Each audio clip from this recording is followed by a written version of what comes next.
I love you. No.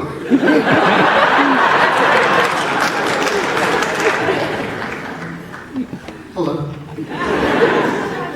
So this little thing that I'm going to read right now is because I kind of promised. Because I felt guilty that there were people who were forewaiting, staying home and watching Doctor Who tonight. And I've come here. You're welcome. I thought I should do something, and I sort of semi-promised that I would read a little bit of my Doctor Who story, Nothing O'Clock.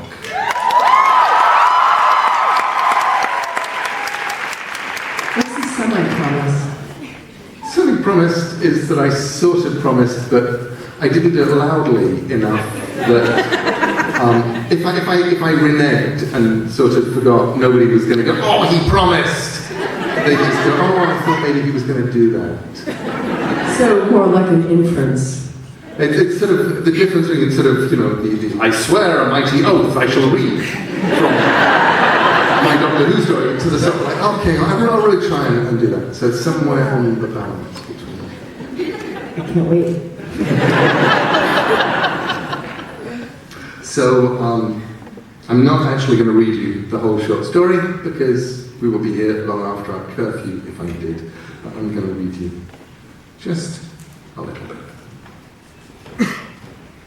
And I'm going to read you the part of the fun of writing the Doctor Who short story was putting the bits of dialogue in that in TV I would always put in and then I'd wind up cutting out for reasons of time. So I put a bunch of it in. So you're just going to get a little chunk from a story. It went up, it's available as an ebook right now, went up yesterday, and it's also available, I think if you buy it from the UK, I'm not sure if it's out over here yet, as a proper book called 11 Doctors, 11 Stories. They were in the TARDIS control room, going home. I still don't understand, Amy was saying. Why were the skeleton people so angry with you in the first place? I thought they wanted to get free from the rule of the Toad King. They weren't angry with me about that, said the young man in the tweed jacket and the bow tie. He pushed a hand impatiently through his hair. I think they were quite pleased to be free, actually. He ran his hands across the TARDIS control panel, patting levers, stroking dials. They were just a bit upset with me because I'd walked off with their squiggly what's it. Squiggly what's it? It's on the... He gestured vaguely with arms that seemed to be mostly elbows and joints. The tabley thing over there. I confiscated it. Amy looked irritated. She wasn't irritated, but she sometimes liked to give him the impression she was, just to show him who was boss. Why don't you ever call things by their proper names? The tabley thing over there, it's called a table. She walked over to the table. The squiggly what's-it was glittery and elegant. It was the size and general shape of a bracelet, but it twisted in ways that made it hard for the eye to follow. Really? Oh, good. He seemed pleased. I'll remember that.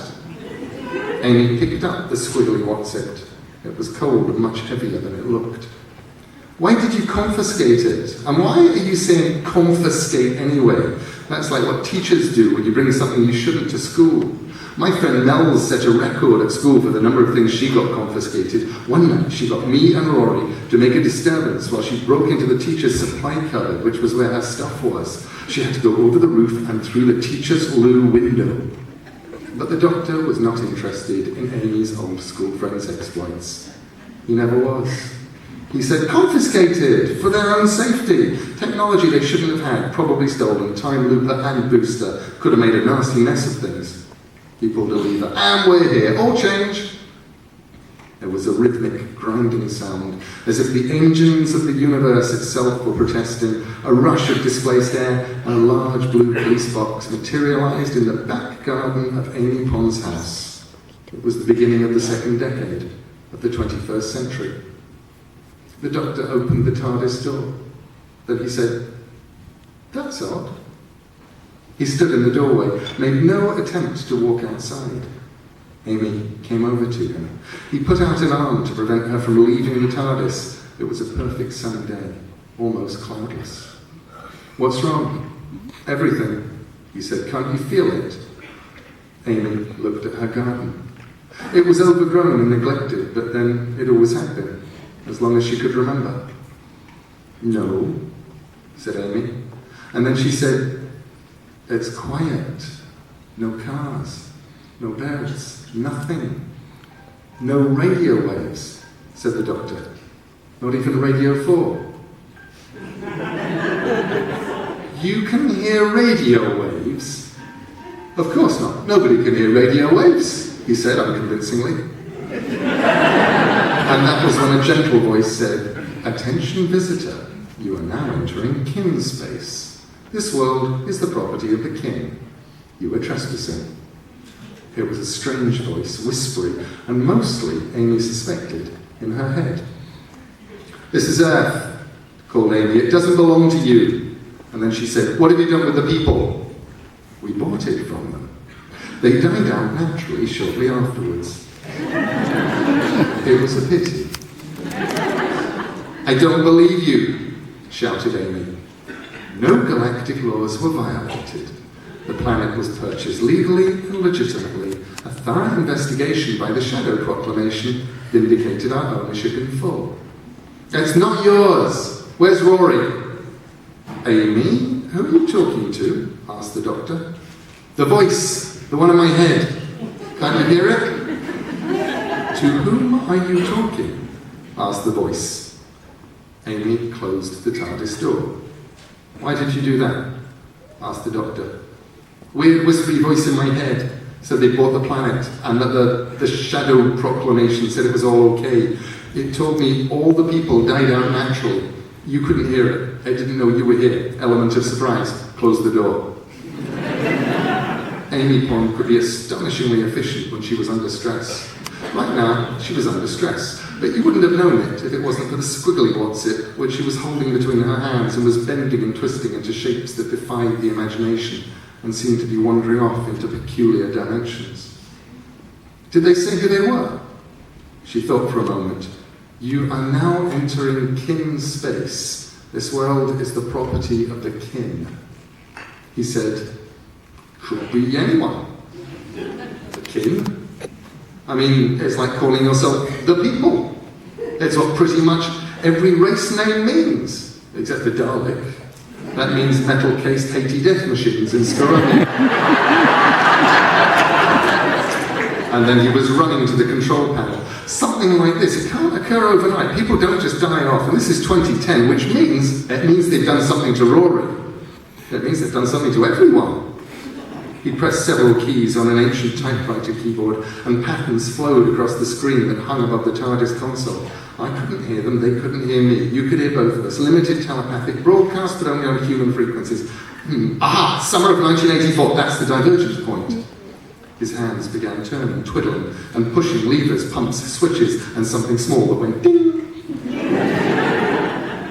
"Where's Rory? I want him right now," demanded Amy as the TARDIS lurched away into space and time.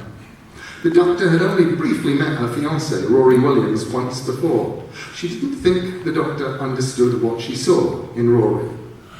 Some days she was not entirely sure what she saw in Rory, but she was certain of this. Nobody took her fiancé away from her. "Good question. Where's Rory? Also, where's 7 billion other people?" "I want my Rory." "Well, wherever the rest of them are, he's there too. And you ought to have been with them. And I guess neither of you were ever born." Amy looked down at herself, checking her feet, her legs, her elbows, her hands. The squiggly what's-it glittered like an Escher nightmare on her wrist. She dropped it onto the control panel. She reached up and grasped a handful of auburn hair. "If I wasn't born, what am I doing here?" "Oh, you're an independent temporal nexus, Cronus and classically established as an inverse." He saw her expression and stopped. You're telling me it's timey-wimey, aren't you? Yes, he said seriously, I suppose I am. Right, we're here. He adjusted his bow tie with precise fingers, tipping it to one side rakishly. But, Doctor, the human race didn't die out in 1984. New timeline, it's a paradox. And you're the paradoctor? Just the doctor. He adjusted his bow tie back to its earlier alignment and stood up a little straighter. There's something familiar about all this. What? Don't know. Kin. I keep thinking of masks. Who wears masks? Bank robbers?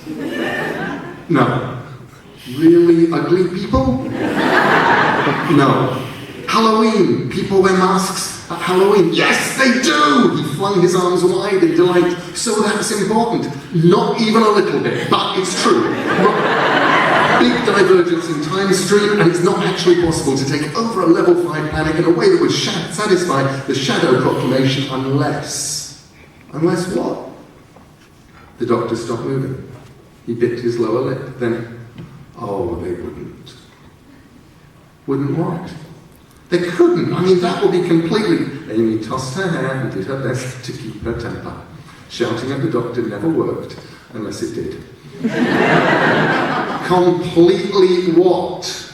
Completely impossible. You can't take over a level 5 planet unless you do it legitimately. On the TARDIS control panel, something whirled and something else went ding. We're here. It's the Nexus. Come on, let's explore 1984. You're enjoying this, said Amy. My whole world has been taken over by a mysterious voice. All the people are extinct, Rory's gone, and you're enjoying this. No, I'm not, said the doctor, trying hard not to show how much he was enjoying it.